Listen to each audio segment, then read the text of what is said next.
Hello Jain प्यारे दोस्तों, तो कैसे हैं आप सब। आशा करते हैं बहुत ही अच्छे होंगे। तो आज हम देखने वाले हैं यूजी सेमेस्टर 1 का वैल्यू एडेड कोर्स यानी वैक पेपर, उसी का अंडरस्टैंडिंग सिलेबस यानी पेपर का नाम है। इसका पार्ट 2 देखने वाले हैं। पार्ट 1 में मैंने यूनिट 1 कवर करा दिया था और आज पार्ट 2 है।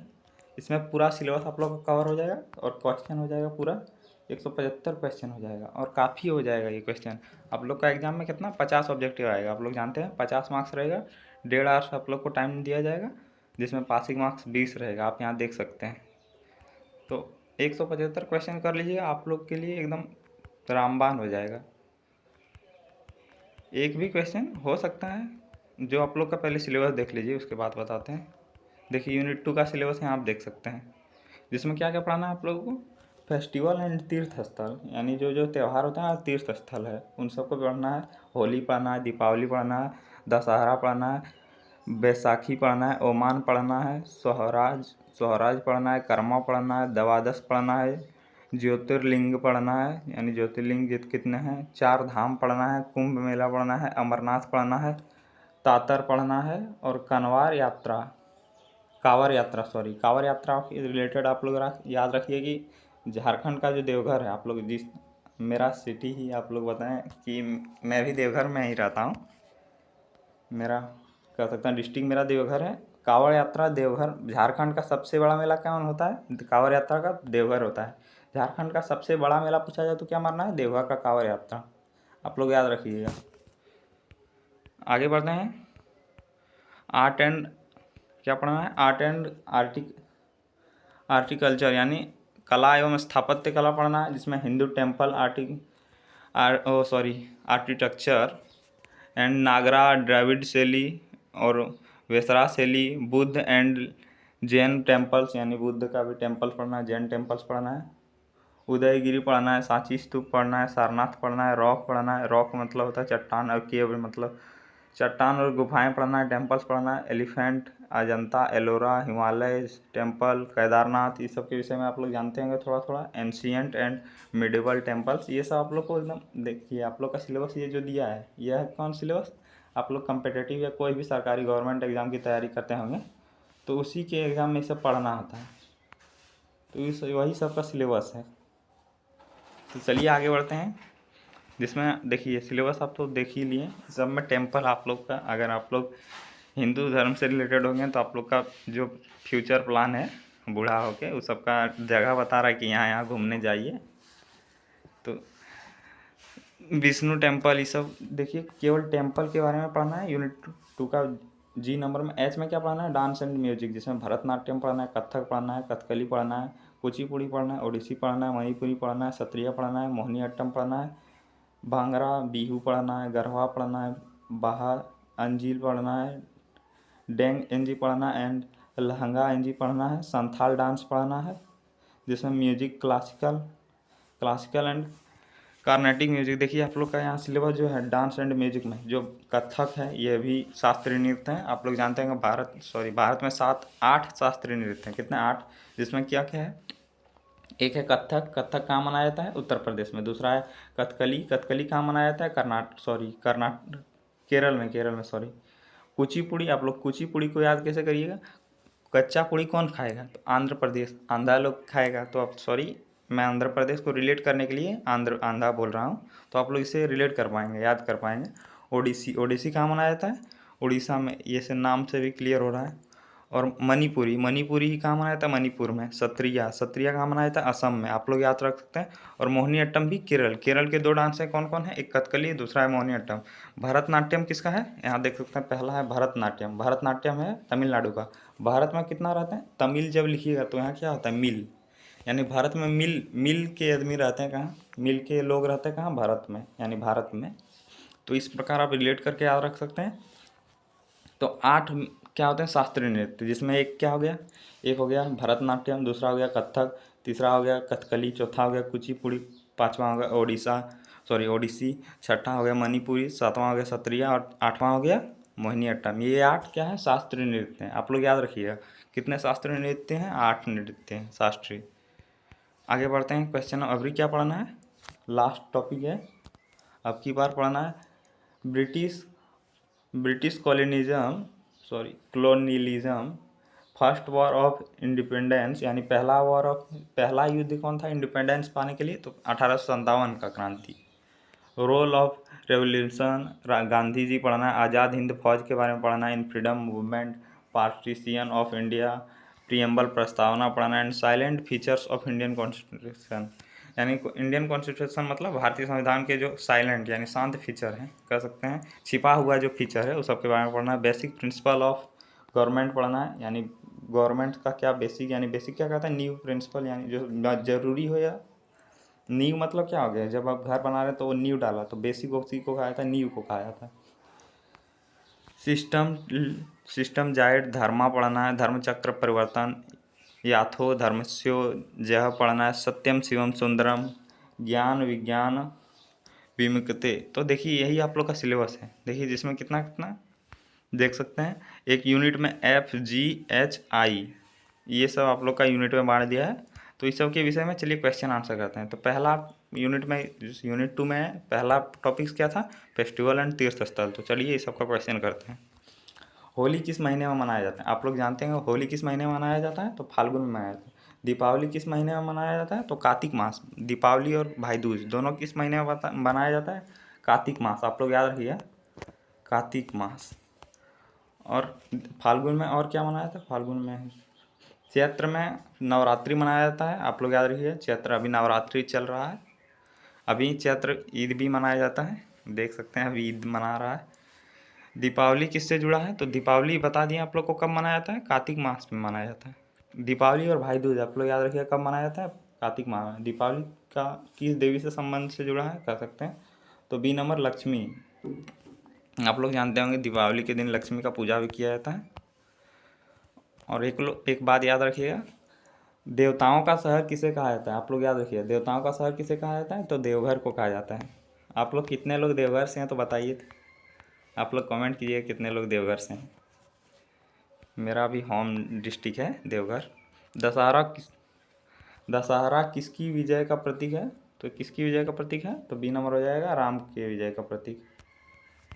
क्वेश्चन नंबर 4 है, बैसाखी मुख्यतः किस राज्य में मनाई जाती है, तो बैसाखी मुख्यतः पंजाब में। आप लोग जानते होंगे पंजाब में बैसाखी मनाने के लिए 13 अप्रैल 1919 को क्या हुआ था, एक बार वहाँ क्या हुआ था, जालियांवाला बाग हत्याकांड हुआ था। कब हुआ था, 13 अप्रैल 1919 को बैसाखी मनाने, और जो रॉलेट एक्ट कानून आया था उसका विरोध करने के लिए पंजाब में लोग शामिल हुए थे, और बैसाखी त्यौहार भी मनाने शामिल हुए थे। लेकिन क्या किया था, जनरल डायर ने वहाँ गोली चला दिया था। तो आप लोग इससे रिलेट करके याद रख पाएंगे, इसलिए मैं बता दे रहा हूँ। ओणम किस राज्य का त्यौहार है, तो आप लोग त्यौहार में पढ़े थे ओणम किस राज्य में मनाया जाता है, तो कह सकते हैं सी नंबर केरल में हो जाए, क्या केरल, ओणम केरल। आप लोग याद रखिए। कुंभ मेला कितने स्थानों पर होता है, तो कुंभ मेला कितने स्थानों पर होता है, तो 4 स्थानों पर। कौन कौन होता है, एक होता है हरिद्वार, हरिद्वार कहाँ है, उत्तराखंड में। दूसरा होता है आप लोग जानते हैं प्रयागराज, हाल ही में हुआ है प्रयागराज कहाँ है, एक होता है हरिद्वार, आप लोग याद रखिएगा हरिद्वार, दूसरा है प्रयागराज, आप लोग लिखते नहीं हैं, आप लोग याद रखिए। दूसरा होता है उज्जैन, उज्जैन कहाँ है, मध्य प्रदेश में। और चौथा होता है नासिक, नासिक कहाँ है, महाराष्ट्र में। आप लोग याद रखिए ये 4 जगह कहाँ क्या होता है, कुंभ मेला लगता है। एक हरिद्वार में, दूसरा प्रयागराज में, तीसरा उज्जैन में, और चौथा नासिक में। और कुंभ मेला प्रत्येक 12 वर्षों में लगता है, 6 वर्ष में लगता है अर्ध कुंभ लगता है कितने, आप लोग इसे रिलेट कर लीजिए। तो आप लोग यही होता है, आप लोग याद रखिए यही चारों जगह पर क्या होता है, कुंभ मेला लगता है, याद रखिएगा। अगले क्वेश्चन की ओर बढ़ते हैं। कुंभ मेला कहाँ नहीं होता, तो कुंभ मेला कहाँ नहीं होता, तो आप लोग को बताएं प्रयागराज में होता है, हरिद्वार में होता है, उज्जैन में होता है, दिल्ली में नहीं होता है। यहाँ कौन सा ऑप्शन आएगा, यहाँ क्या होगा, 4वां नंबर आप लोग बताइएगा। 4वां जगह जहाँ नहीं नाम दिया था उसी का नाम बता दीजिए आप लोग। अमरनाथ यात्रा किस देवता से संबंधित है, तो अमरनाथ यात्रा किस देवता से संबंधित है, तो बी नंबर हो जाएगा शिव। और ये अमरनाथ मंदिर कहाँ है, आप लोग अमरनाथ यात्रा कहाँ किया जाता है, तो यह हो जाएगा उत्तराखंड। कहाँ हो जाएगा, यूके, उत्तराखंड हो जाएगा। क्या हो जाएगा, आप लोग याद रखिएगा शॉर्ट में, उत्तराखंड। द्वादश ज्योतिर्लिंग किससे जुड़े हैं, तो द्वादश ज्योतिर्लिंग किससे जुड़ा है, बी नंबर हो जाएगा शिव से। आप लोग याद रखिए बैद्यनाथ धाम ही कहा जाता है देवघर के ज्योतिर्लिंग को क्या कहा जाता है? बैद्यनाथ धाम। और ज्योतिर्लिंगों की संख्या कितनी है? तो 12 ज्योतिर्लिंग है, जिनमें से एक कहाँ है? एक है हम लोग के ज़िले में, क्या कह सकते हैं, देवघर में, जहाँ सावन के मास में बहुत बड़ा मेला लगता है, झारखंड का सबसे बड़ा मेला कह सकते हैं। और सोमनाथ भी 12 ज्योतिर्लिंगों में से एक है। तो इसी प्रकार 12 ज्योतिर्लिंग है। उज्जैन भी है एक, वहाँ भी ज्योतिर्लिंग है। 12 ज्योतिर्लिंग में एक कहाँ भी है? देवघर में भी है। यह याद रखिए, क्योंकि झारखंड से रिलेटेड है, इसलिए क्वेश्चन आ सकता है। क्वेश्चन नंबर 10 है, चार धाम यात्रा किस धर्म से संबंधित है? तो चार धाम यात्रा किस धर्म से संबंधित है? सी नंबर हो जाएगा हिंदू। तो चार धाम भारत के प्रसिद्ध, कह सकते हैं भारत की प्रसिद्ध यात्रा है, जो चारों भारत के नक्शा आप देखिएगा ना, चारों जगह से आता है। तो देखिएगा जब नक्शा भारत किस प्रकार है, थोड़ा आप लोग मैनेज कीजिएगा, उतना अच्छा नहीं बनेगा। तो जब यहाँ देखिएगा तो इसी प्रकार थोड़ा आप लोग मैनेज कीजिएगा। ये तो भारत, तो यहाँ देखिए उत्तराखंड, उत्तराखंड जो आपको यहाँ दिखा रहे हैं, यहाँ उत्तराखंड है। उत्तराखंड में क्या है?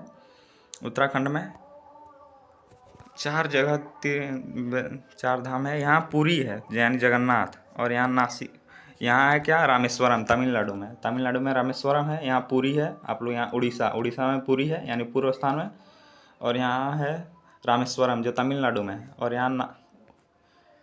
यहाँ क्या है? थोड़ा भूल रहे हैं आप लोग, याद कीजिएगा। यहाँ हो जाएगा पुरी हो जाएगा, यहाँ रामेश्वरम हो जाएगा। जगन्नाथ को ही पुरी कहा जाता है, रामेश्वरम, और यहाँ हो जाएगा। आप लोग ये क्वेश्चन यूनिट 1 में भी, पार्ट 1 में भी बताए थे।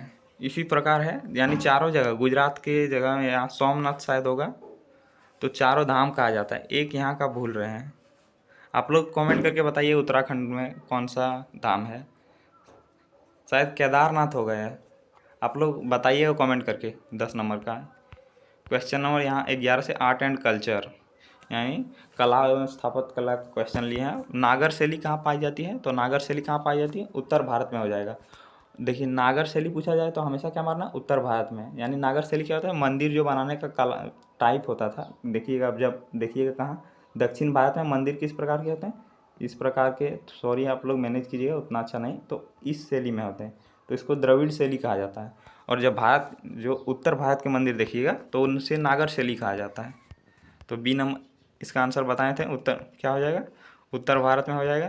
क्वेश्चन नंबर 12 है, द्रविड़ शैली किस क्षेत्र की है? तो द्रविड़ शैली दक्षिण में होता है। कहाँ होता है? दक्षिण में। जो इस प्रकार मंदिर आप देखते हैं, रामेश्वरम ही मंदिर देखिएगा, उसमें द्रविड़ शैली का यूज किया गया, कला होता था उसका। वेसर शैली क्या है? जिसमें द्रविड़ शैली और नागर शैली दोनों का उपयोग किया गया हो, यानी मिश्रित शैली को क्या कहते हैं? द्रविड़ शैली और नागर शैली दोनों का उपयोग किया गया हो, तो वह कौन सा मंदिर हो? वह किस शैली का हो जाएगा? तो वेसर शैली का हो जाएगा। आगे बढ़ते हैं। क्वेश्चन नंबर 14 है, अजंता गुफाएं। अजंता और एलोरा गुफाएं दोनों किस राज्य में है? महाराष्ट्र में। आप लोग याद रखिए, अजंता और एलोरा दोनों कहाँ है? महाराष्ट्र में। एलोरा गुफाएं भी कहाँ है? महाराष्ट्र में हो जाएगा। ए नंबर 15 का ए। 16 नंबर क्वेश्चन है, सांची स्तूप किस राज्य में है? तो आप लोग 50 रुपया देखें, उसमें देखिए स्तूप बना है, सांची का स्तूप किस सांची का स्तूप जो बना है वो 50 रुपया के नोट में आप लोग देखिएगा पीछे साइड। तो सांची का स्तूप किस राज्य में है? तो हो जाएगा एमपी में। आगे बढ़ते हैं, खजुराहो मंदिर किस राज्य में है? तो खजुराहो मंदिर किस राज्य में है? ये भी हो जाएगा एमपी में। कहाँ? मध्य प्रदेश। क्वेश्चन नंबर 18 है, कोणार्क सूर्य मंदिर। ये अभी देखिए आप लोग का 10 रुपया देखें, उसमें हर पैसा देखेंगे, जितना भी नोट रहता है उन सब में चित्र बनाया रहता है, और जो जो भी चित्र रहता है वो सब कहीं ना कहीं भारत का बड़ी जो प्रसिद्ध स्थल है उन सब का दिया जाता है। तो देखिए कोणार्क सूर्य मंदिर 10 रुपया में है, और ये कोणार्क सूर्य मंदिर कहाँ है? उड़ीसा में है। ताजमहल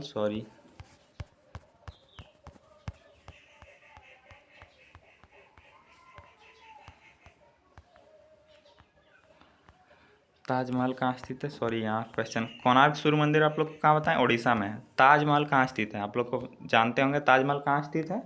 तो ताजमहल कहाँ है? आगरा में है। कहाँ है? आगरा में। आप लोग बताइएगा कि ताजमहल किसने बनवाया था? रेड फोर्ट यानी लाल किला, लाल किला कहाँ है? तो लाल किला कहाँ है? नई दिल्ली में। आप लोग देखे भी होंगे, इमेज में ही भी देखे होंगे, लेकिन देखे होंगे। लाल किला कहाँ है? दिल्ली में है। आप लोग को बताए थे भरतनाट्यम किस राज्य से जुड़ा है, तो भारत में क्या, तमिल, देखिए यहाँ मिल है ना, मिलना यानी मिलकर कहाँ रहते हैं लोग, तो भारत में। आप लोग रिलेट करके याद रखिएगा, तो मिलकर कहाँ रहते हैं लोग, भारत में। कथक एकमात्र उत्तर भारत, आप लोग जानते हैं उत्तर भारत किसे कहा जाता है, देखिए ये हो गया जो ये सब क्षेत्र है, जो आप लोग इधर जो क्षेत्र है, इस सबको क्या कहा जाता है, उत्तर भारत, यहाँ से यहाँ तक ये सब उत्तर भारत क्षेत्र कहलाता है। इन सब क्षेत्र में एकमात्र क्या है, शास्त्रीय नृत्य। एकमात्र शास्त्रीय नृत्य कौन है, तो क्या है, कथक है वो। और कथक कहाँ से रिलेटेड है, एकदम उत्तर प्रदेश से रिलेटेड है, कथक संबंधित है, यहीं से उत्पन्न हुआ था कथक। कथकली आप लोग को बताएं, कथकली किस राज्य में होता है, तो किस राज्य में, केरल में। और केरल में कौन कौन बताएं, मोहिनीअट्टम और कथकली दोनों कहाँ होता है, केरल में होता है। आप लोग याद रखिएगा, एक मोहिनीअट्टम होता है, दूसरा कथकली होता है केरल में, आप लोग याद रखिएगा। चलिए आगे बढ़ते हैं। कुचिपुड़ी, कच्चा पूड़ी कौन खाएगा, आंध्र प्रदेश यानी अंधा लोग खाएगा, क्योंकि उसको नहीं दिख रहा है तो क्या पता चलेगा कच्चा पूड़ी है पका पूड़ी है। तो इसका आंसर हो जाएगा बी नंबर। क्वेश्चन नंबर 25 है ओडिसी। ये तो आप लोग नाम से ही पहचान सकते हैं, ओडिसी कहाँ हो जाएगा, उड़ीसा में। आगे है क्वेश्चन नंबर 26, मणिपुरी नृत्य किस राज्य में है, तो आप लोग जानते होंगे, रिलेट भी कर पाएंगे, मणिपुरी। तो आप लोग ये सब रिलेट कर सकते हैं, उड़ीसा और मणिपुरी। भांगड़ा, आप लोग बताइए, आप लोग भी ये क्वेश्चन जरूर जानते होंगे, भांगड़ा कहाँ होता है, तो भांगड़ा कहाँ होता है, पंजाब में होता है। बिहू किस राज्य से है, किस राज्य का नृत्य है, तो किस राज्य का नृत्य हो जाएगा, बी नंबर असम का हो जाएगा। तो आप लोग रिलेट रख लिए, असम को कैसे रखिए, आज शाम बिहू मतलब शादी करेंगे, बिहा मतलब हम लोग का लैंग्वेज में कहा था कि बिहा, आज शाम बिहा करेंगे, क्या करेंगे, बिहा। आज शाम, देखिए नाम में ही आता है असम। शास्त्रीय संगीत के दो प्रकार हैं, शास्त्रीय संगीत दो प्रकार के हैं, कौन कौन है, एक हिंदुस्तानी है और दूसरा कर्नाटक संगीत है। दूसरा क्या है, एक हिंदुस्तानी जो उत्तर भारत, जो आप लोग को बताएं उत्तर भारत में क्या बजाया जाता है, हिंदुस्तानी, और दूसरा जो होता है कर्नाटक संगीत, वो दक्षिण भारत में बजाया जाता है। दक्षिण भारत में कह सकते हैं आंध्र प्रदेश, कर्नाटक, तेलंगाना, केरल, जो ये सब तमिलनाडु, ये सब क्षेत्र में, उस सब में क्या यूज होता है, कर्नाटक संगीत। और जो उत्तर भारत है, उत्तर प्रदेश, उत्तराखंड, झारखंड भी कह सकते हैं, बिहार में, इस सब में क्या यूज होता है, हिंदुस्तानी म्यूजिक, शास्त्रीय संगीत है हिंदुस्तानी और कर्नाटक संगीत। कर्नाटक संगीत किस क्षेत्र का है, तो आप लोग को बताएं, कर्नाटक संगीत ये हो जाएगा दक्षिण क्षेत्र का हो जाएगा। आगे बढ़ते हैं। अब यहाँ से फ्रीडम मूवमेंट एंड कॉन्स्टिट्यूशन का क्वेश्चन शुरू होता है, यानी स्वतंत्रता जो आंदोलन हुआ था, और कॉन्स्टिट्यूशन मतलब संविधान का। 1857 के विद्रोह के नाम से जाना था, 1857 का विद्रोह किस नाम से जाना था, तो प्रथम स्वतंत्रता संग्राम। आगे बढ़ते हैं, क्वेश्चन नंबर 32 है, 1857 विद्रोह का प्रमुख नेता कौन था, तो प्रमुख नेता कौन हो जाएगा, बी नंबर झांसी की रानी। इनमें से दिया है वो सब में, और पूछा जाए तो आप लोग बहुत जानते होंगे किसके विषय में, 1857 की क्रांति में महात्मा गांधी का सिद्धांत था। महात्मा गांधी का क्या सिद्धांत था, सत्याग्रह। मतलब सत्याग्रह का जब अर्थ निकालिए तो क्या होता है, सत्य के लिए आग्रह करना, यानी जो सत्य है उनके लिए आग्रह करेंगे और आंदोलन भी करेंगे। ये सब क्या हो गया,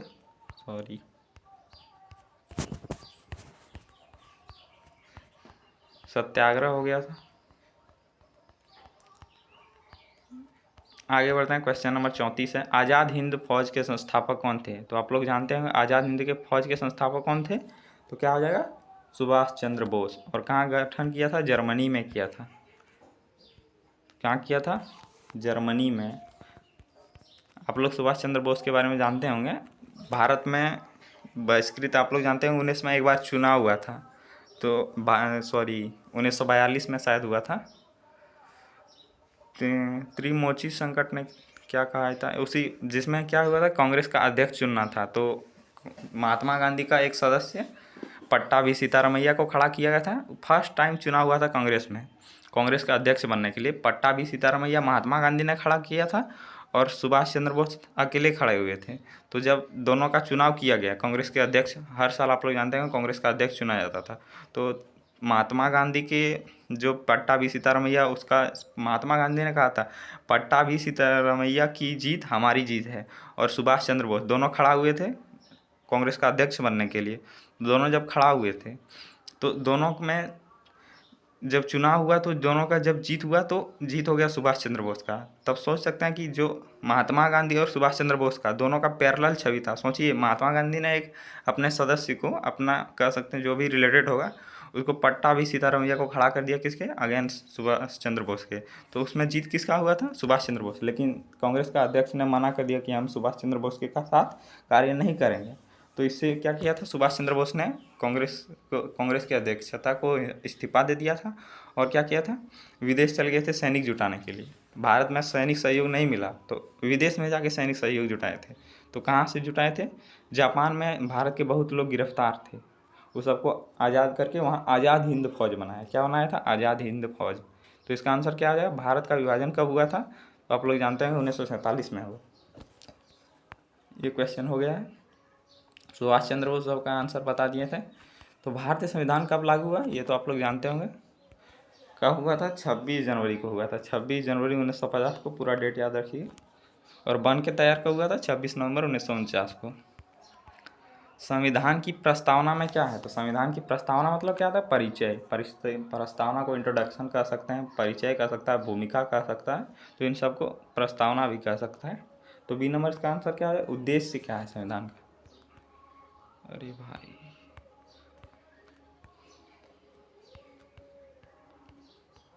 हर बार थोड़ा मैनेज कर रहिएगा, थोड़ा मैनेज कीजिएगा। सत्यमेव जयते मतलब क्या होता है? सत्यमेव जयते का अर्थ क्या होता है?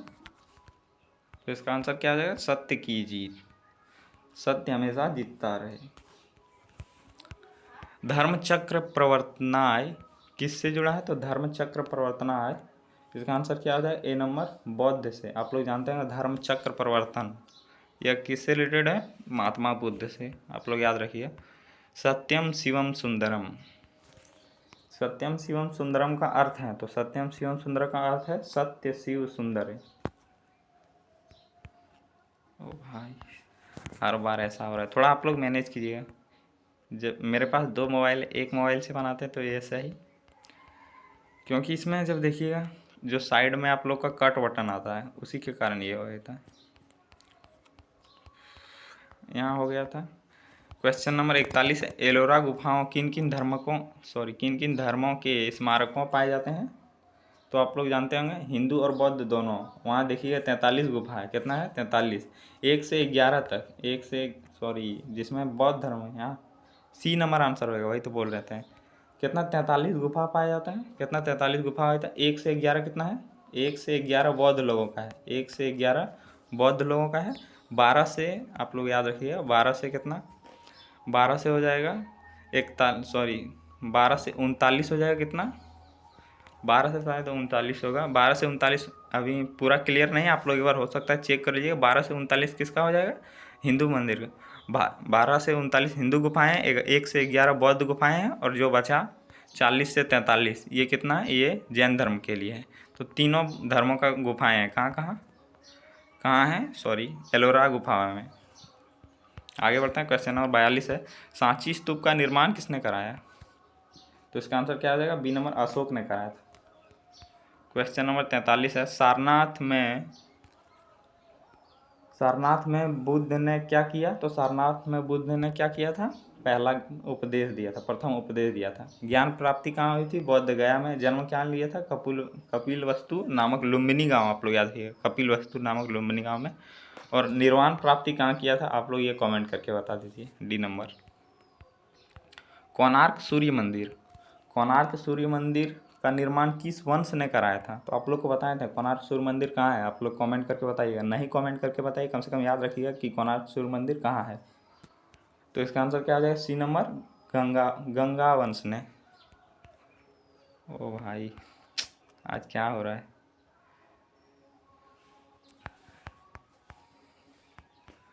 यहाँ हो गया, क्या ही बोलें आज। ये मोबाइल से जब भी बनाते थोड़ा दिक्कत होता है। तो यहाँ हो गया था। क्वेश्चन नंबर 45 है, ताजमहल किस नदी के किनारे स्थित है? तो ताजमहल आप लोग जानते होंगे, बी नंबर, यमुना के किनारे स्थित है। कहाँ? यमुना के किनारे। क्वेश्चन नंबर 46 है, लाल किला का निर्माण किसने करवाया? तो लाल किला का निर्माण किसने करवाया था? शाहजहां ने। और आप लोग को बताया था लाल किला कहाँ है, तो आप लोग जानते होंगे लाल किला, बता दीजिएगा आप लोग। महाबलीपुरम मंदिर किस राज्य में स्थित है? तो देखिए आप लोग रिलेट कीजिएगा, महाबली यानी महाबली क्या हो गया? पूरा बलवान कह सकते हैं। महाबली हो गया पूरा बलवान। अगर मिल के रहेंगे, अगर सब लोग हम मिल के रहेंगे, तमिल, यहाँ जो याद रखिएगा, जहाँ भी तमिल आ जाएगा तो वहाँ क्या याद करना है? मिल। जहाँ हम लोग अगर मिल के रहेंगे तो पूरा बलवान होंगे ना। महाबली मतलब क्या होता है? पूरा बलवान। तो महाबलीपुरम मंदिर किस राज्य में स्थित है? तमिलनाडु कह दीजिएगा। मिल के रहेंगे तो महाबली हो जाएंगे। क्वेश्चन नंबर 48 है, बादामी गुफा मंदिर किस राज्य में है? तो इसका आंसर क्या हो जाएगा? बी नंबर, कर्नाटक में। एक दो क्वेश्चन आप भी रिलेट कीजिएगा, याद हो जाएगा गब्बत। सॉरी, थोड़ा ये तो क्या हो गया, आम भाषा का यूज हो गया। गोल्डन टेम्पल कहाँ स्थित है? तो आप लोग जानते होंगे गोल्डन टेम्पल कहाँ है, तो इसका आंसर हो जाएगा अमृतसर में। आप लोग देखे होंगे हाल ही में क्या हुआ था, वहाँ भीषण बाढ़ आया था, 2025 में आया था। तो भीषण बाढ़ के कारण देखेंगे गोल्डन टेम्पल भी डूब गया था। क्वेश्चन नंबर 50 है, मार्तंड सूर्य मंदिर किस राज्य में स्थित है? तो किस राज्य में हो जाएगा? बी नंबर, जम्मू कश्मीर में। क्वेश्चन नंबर 51 है, सत्रिया नृत्य किस राज्य से संबंधित है? तो इसका आंसर क्या हो जाएगा? असम सत्रिया। आप लोग, यह शास्त्रीय नृत्य है। मोहिनीअट्टम, ये सब तो रिपीट क्वेश्चन है। मोहिनीअट्टम नृत्य किस राज्य से? तो आप लोग को बताएं, केरल हो जाएगा, केरल। गरबा नृत्य आप लोग देखते हैं किस सीरियल में सबसे अधिक गरबा किया जाता है? अभी तो नहीं होता है, लेकिन जब दया रहती थी, आप लोग जानते होंगे, तारक मेहता देखते होंगे तो आप लोग जानते होंगे सबसे अधिक गरबा नृत्य गुजरात में होता है। आप लोग याद रखिए सीधा, आप लोग अगर तारक मेहता देखें, भांगड़ा, गरबा, ये सब आप लोग कहाँ देखते होंगे? तारक मेहता में देखते हैं। भांगड़ा जो होता है पंजाब में होता है, और गरबा नृत्य कहाँ होता है? गुजरात में होता है। अरे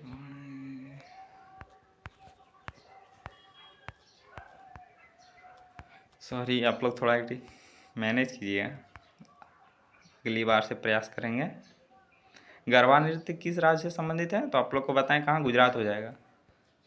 गरबा कहाँ हो जाएगा? गुजरात हो जाएगा। आगे बढ़ते हैं। संथाली नृत्य लगाना एंज किससे संबंधित है? तो लगाना एंज किससे संबंधित है? विवाह से। संथाली नृत्य में भाग होते हैं जिसमें लगाना एंज को क्या कहा जाता है? ये विवाह से संबंधित होते हैं। संथाली नृत्य डाग एंज संबंधित है। तो डाग एंज किससे संबंधित है? तो जन्म से, विवाह से, युद्ध से, शिकार से। तो इसका आंसर क्या आ जाएगा? डी नंबर हो जाएगा, शिकार से हो जाएगा। आगे बढ़ते हैं। क्वेश्चन नंबर 56 है, शास्त्रीय संगीत में राग किससे संबंधित है? तो राग संबंधित है सी नंबर, स्वर संरचना से। क्वेश्चन नंबर 57 है, ताल का संबंध किससे है? जो आप लोग बजाए होंगे, कुछ बजाए होंगे गिटार या कुछ भी बजाए होंगे, ढोल या थाली ही बजाए होंगे या बेंच बजाए होंगे, तो ताल किससे संबंधित होता है? तो बी नंबर, लय से संबंधित होता है, किस प्रकार आप बजा रहे हैं। हिंदुस्तानी संगीत का विकास मुख्यतः किस क्षेत्र में हुआ? तो हिंदुस्तानी संगीत का विकास बी नंबर हो जाएगा, उत्तर भारत में हुआ था। आप लोग को बताए थे हिंदुस्तानी और कर्नाटक संगीत, ये सब क्वेश्चन तो रिपीट हो गए हैं। 59 नंबर रिपीट हो गया है। कथक नृत्य का मुख्य जोर किस पर होता है? तो कथक नृत्य का मुख्य जोर सी नंबर, पैरों की गति पर होता है। क्वेश्चन नंबर यहाँ से 61 शुरू होता है, फ्रीडम मूवमेंट एंड कॉन्स्टिट्यूशन का क्वेश्चन है। 1857 विद्रोह का तत्कालिक कारण क्या था? तो इसका आंसर क्या हो जाएगा? कारतूस विवाद। आप लोग जानते होंगे एक गोली था एनफील्ड रॉयल, जिसमें क्या करना होता था, तो उसमें क्या करना होता था, जब गोली चलाया जाता था तो क्या करते थे, एक आप लोग देखे होंगे फिल्मों में, गोली जब चलाया जाता तो एक बार दांत से छीलना होता था, जिसमें किसका चर्बी, गाय या सुअर का चर्बी मिलाया जाता था, जिसको छीलना होता था। तो आप लोग थोड़ा मैनेज कीजिएगा। तो गाय और चर्बी का जो कहते हैं, चर्बी मिलाया जाता था। जब बंदूक चलाने से पहले उसको क्या करना था, बंदूक को छीलना होता था, जिसमें क्या गाय और सुअर का चर्बी मिलाया जाता था, जो हिंदू धर्म और मुस्लिम धर्म दोनों के लिए बहुत कह सकते हैं पवित्र था, गाय और सुअर। तो दोनों के लिए बहुत पवित्र था। तो दोनों धर्मों के कारण तात्कालिक कारण क्या माना गया था? कारतूस विवाद यानी चर्बी विवाद। क्वेश्चन नंबर 62 है, महात्मा गांधी ने आंदोलन, असहयोग आंदोलन कब शुरू किया? तो 1920 में। थोड़ा आप लोग मैनेज कीजिएगा। भारत छोड़ो आंदोलन कब शुरू हुआ? तो 1942 में। आज़ाद हिंद फौज का नारा किसने दिया? तो इसका आंसर क्या है? आज़ाद हिंद फौज का नारा क्या था? तो क्या था? आज़ाद हिंद फौज आप लोग को बताएं किसने गठन किया था? तो सुभाष चंद्र बोस ने। इसका आंसर है इनकलाब जिंदाबाद। क्वेश्चन नंबर 65 है, भारत के संविधान का निर्माण किस संस्था ने किया था? तो आंसर क्या आ जाएगा? संविधान सभा। जिसमें कितने सदस्य थे? आप लोग कमेंट करके बताइए कितना हो जाएगा। 289 सदस्य मिलकर संविधान सभा में सदस्य थे। क्वेश्चन नंबर 66 है, संविधान सभा का अध्यक्ष कौन था? तो कौन था? डॉक्टर राजेंद्र प्रसाद। और स्थायी अध्यक्ष आप लोग बताइएगा कमेंट करके। 67 नंबर है, भारतीय संविधान का मुख्य स्रोत क्या है? तो क्या स्रोत है? सी नंबर, विभिन्न स्रोतों का मिश्रण है, यानी विभिन्न जगहों से, विभिन्न संविधानों से लिया गया है भारतीय संविधान। ओ भाई क्या ही बोलें, थोड़ा रुकिएगा। 7 क्वेश्चन बचे हुए हैं तो आप लोग जल्दी जल्दी कर देते हैं। प्रस्तावना में समाजवादी शब्द कब जोड़ा गया? तो आप लोग जानते होंगे 42वां संशोधन हुआ था, जिनमें बहुत सारे शब्द समाजवादी, पंथ निरपेक्ष, ये सब जोड़ा गया था। कब हुआ था? 1946, 42वें संशोधन में। क्वेश्चन नंबर 69 है, धर्मनिरपेक्ष शब्द का अर्थ है? तो धर्मनिरपेक्ष शब्द का क्या अर्थ हो जाएगा? इसका आंसर हो जाएगा बी नंबर, सभी धर्मों से समान दूरी। क्वेश्चन नंबर 70 है, गणतंत्र का अर्थ क्या है? तो गणतंत्र का अर्थ क्या होता है? बी नंबर हो जाएगा, जनता का शासन। गणतंत्र या लोकतंत्र दोनों इक्वल होता है। सत्यमेव जयते कहाँ अंकित है? तो आप लोग देखते हैं अभी होंगे, कहाँ हो जाएगा? बी नंबर, राष्ट्र प्रतीक। राष्ट्र प्रतीक मतलब तिरंगा में जितने भी राष्ट्र प्रतीक है, सॉरी, केवल राष्ट्र प्रतीक आप लोग सिक्का देखे होंगे, इसके पीछे में जो रहता है, हेड में जो रहता है, आप लोग छोड़िए, आप लोग देखे होंगे। धर्मचक्र किसका प्रतीक है? तो किसका प्रतीक है? बी नंबर, न्याय और गति का। धर्मचक्र किसका प्रतीक है? न्याय और गति का। क्वेश्चन नंबर 73 है, यतो धर्मस्थो जय का अर्थ है? तो इसका आंसर क्या है? जहाँ धर्म है वहाँ विजय है। सत्यम शिवम सुंदरम का संबंध किससे है? तो बी नंबर आंसर हो जाएगा, दर्शन से। क्वेश्चन नंबर 75 है, भारतीय संविधान का प्रमुख उद्देश्य क्या है? तो भारतीय संविधान का प्रमुख उद्देश्य क्या है? न्याय, स्वतंत्रता, समानता। देखिए आप लोग दोनों वीडियो कंप्लीट कर लिए, एक जिसमें 100 क्वेश्चन था, इसमें 75 है, दोनों कंप्लीट कर लीजिएगा। 50 क्वेश्चन में 40 प्लस क्वेश्चन आप आराम से कवर पाएंगे, आराम से 45 भी क्वेश्चन कर सकते हैं। इजी क्वेश्चन इसी प्रकार के आएंगे। देखिए आप लोग वीडियो अगर PDF चाहते हैं तो PDF टेलीग्राम पर मिल जाएगा, लिंक रहेगा, आप वहाँ से PDF पा लीजिएगा, टेलीग्राम में जुड़ जाएगा। टेलीग्राम में PDF का कॉपी रहेगा, वहाँ से आप डाउनलोड कर सकते हैं। तो चलिए आप लोग कमेंट जो बताएं आप लोग कमेंट कर सकते हैं, नहीं तो कम से कम माइंड में एक बार रिवीजन कर लीजिएगा। PDF से एग्ज़ाम जाते समय आप लोग रिवीजन कर लीजिएगा। मिलते हैं अगले वीडियो में। जय हिंद।